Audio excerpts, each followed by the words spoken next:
Finance Committee. Welcome to the August 27th Finance Committee meeting. I call the meeting to order. We have a quorum present. I need a motion to approve the agenda. So moved. Second. Have a second and a motion. All in favor, say aye. Aye. Okay. And item C, approval of the minutes from our last meeting in January 23rd. Holy cow. Okay. I need a motion to approve the minutes.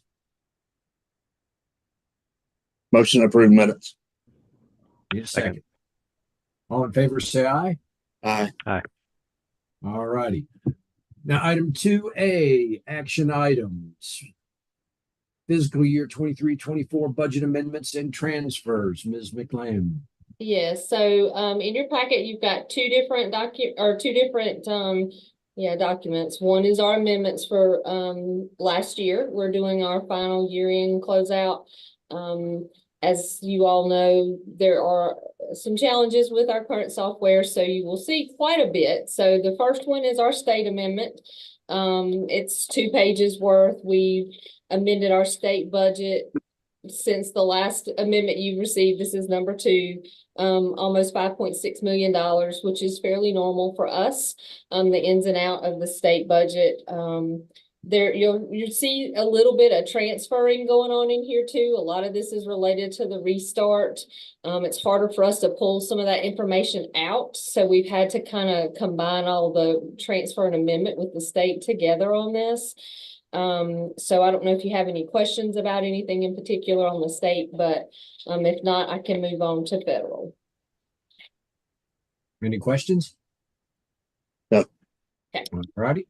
So federal is quite a few pages. So federal, as you all know, we've had a lot of ESSER money. We've had a lot of federal dollars. So what we did with that one is we've gone, really, you can kind of go through it one at a time. As you go down the page, all the programs are sort of grouped together.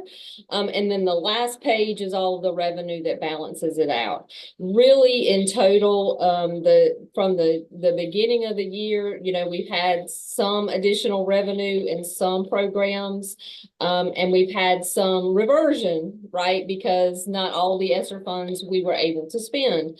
So if you look on the on page 7 of that amendment document, it's a negative 256,000, which is in total just for all the different programs that we had. One of those was the bulk of where some of that reversion came from was a reversion for a math enrichment program that would not allow us to use those funds during the school day. And as you all know, our math program is during the school day. So, you know, DPI understood we weren't going to be able to utilize those funds. So we did have to revert that money. What kind of math program could there be that you would use outside of the classroom? Well, their math program, and we talked to them quite a bit. I mean, they tried to expand it, but it really was a before and after school type tutoring program. Gotcha. And that was the criteria that they put around it. So we were, unfortunately, you know, Dr. Houlihan, did you want to? I was just going to say, I mean, this is the what she's talking about when she says program is our daily in-school tutoring initiative that we've had tremendous success with. And, you know, I've always said, once your kids leave you after school, it's hard to get them back in. And so we were advocating to use those funds during the school day where we've had a really good success. And for whatever reason, it wasn't allowed. Mm-hmm. Okay. So do you all have any questions about any of the federal funds? No, just everybody wave goodbye to ESSER funds. I mean, I won't know. I don't know if I call it bittersweet, but I'm not as sad to see some of it go. It's been a lot. It's really been a lot to manage. The management of these funds has been more difficult than the spending has been.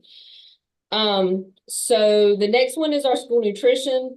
They have, you know, they project their revenue at the beginning of the year, so they've done fairly well. So they've added a little bit of revenue and reduced some of their use of fund balance with the revenue that they brought in this year. So it's really just their year-end cleanup.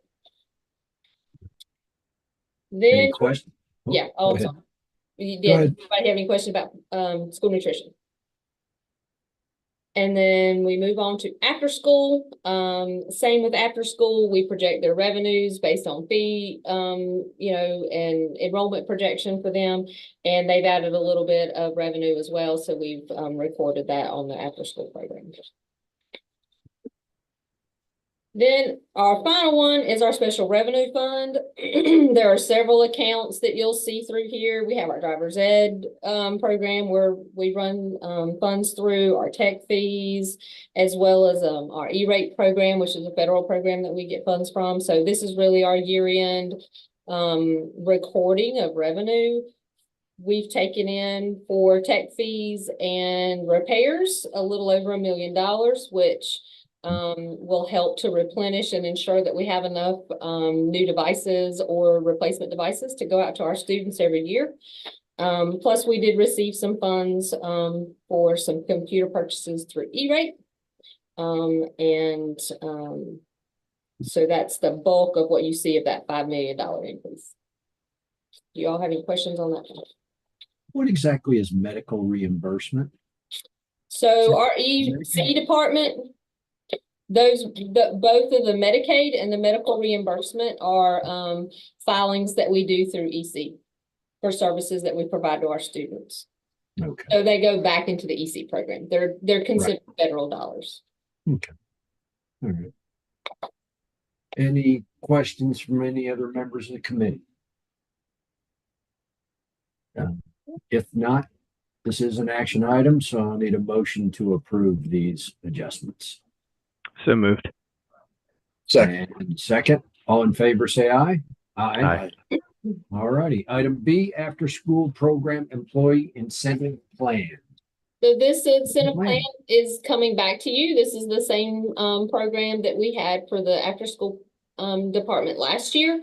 The funds that they've received to support childcare through COVID have been designated. They have certain funds that are designated for incentive programs for their staff. And so these funds have been allocated for that purpose. And so we're just wanting approval to continue with that incentive program while we still have use of those dollars.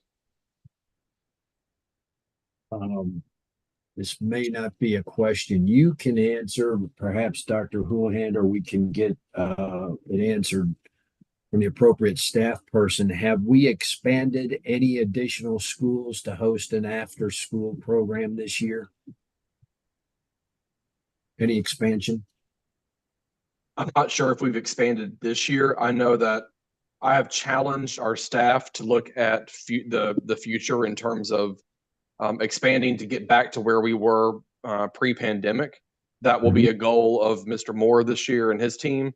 It really comes down to staffing. What we're seeing across the school system from a teacher and a employee standpoint is our staffing levels have been far more superb than the last 4 years. So I think that the conditions are right for expanding. I don't think we're expanding in the current school year, but we're looking to expand next year. Okay, and this may also be a question for Mr. Moore. Do we know what kind of a waiting list we have in after school? I don't know what the waiting list is, but I do believe we have a waiting list. Okay, I will pose those questions to Mr. Moore and get it out to the rest of the board to make sure we have a plan for expansion next year. Any other questions on the incentive plan? If not, this isn't also an action item. We'll need a motion to approve. So moved. Second. Whoop. Okay, who did what? Todd made Joe the beat me motion. to it. I'll take a second. All right.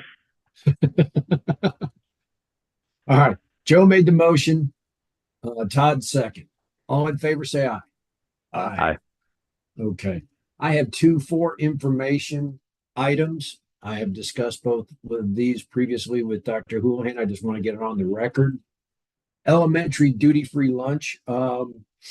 It's a little more than elementary. What I would like to ask in the next budget request next year is a pilot project of whatever amount administration feels appropriate, whatever schools particularly elementary, are interested in participating a pilot project for a duty-free lunch for our teachers.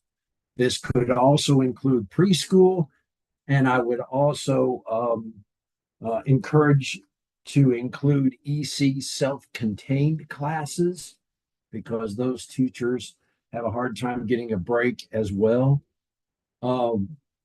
Subject to whatever administration feels appropriate, what I envision is, remembering way back in my day, basically would pay parents, outside employees, what have you. Well, they wouldn't be employees, they would be part-time, similar to what we use for our tutoring program.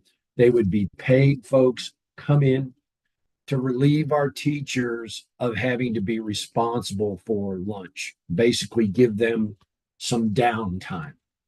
And because this would have a lot of moving parts, it's not something you'd want to jump into full go. So I would encourage, again, whatever funding it would be appropriate for a pilot project, work all the bugs out, and hopefully in a future budget to increase funding for the program and expand to other schools. So I want to encourage staff to include a budget item to at least get that off the ground in the 25-26 budget. Item B is also for information. When I attended the Family Fun Day at Monroe, I want to give the principal and assistant principal at Union Elementary a shout out. They made a suggestion, which I thought is a great idea. As we've discussed previously, we have an ever expanding student population where English is not their primary language. And the suggestion was made, and we feel it appropriate to take a poll, see what interest there'd be before we jump into it. But to develop an online class that teachers could take for a classroom conversational Spanish, not exactly fully learned language, but the common communication needed with students that don't speak English in the classroom. Provide an online class and see if we could get that class qualified for continuing education, of which teachers or educators, in order to maintain their license, have to take continuing education, and perhaps we could make this class qualify. And if there is sufficient interest, perhaps that could be expanded to other languages besides Spanish. We have a large and growing Russian, Ukrainian population. Who knows, that may be an option down the road as well. But this item is to basically poll our educators and staff and see if there is interest, and then some small budget amount that we could pay for the production of, hopefully in-house, of some kind of instructional program for our educators to learn to what I'll call classroom conversational Spanish. So those are two items that I wanted to encourage staff. Next meeting, if necessary, would be September 24th of 2024. And I'm ready for a motion to adjourn. So moved. Second. And we have a motion and a second. All in favor? Say aye. Aye. Aye. Have a great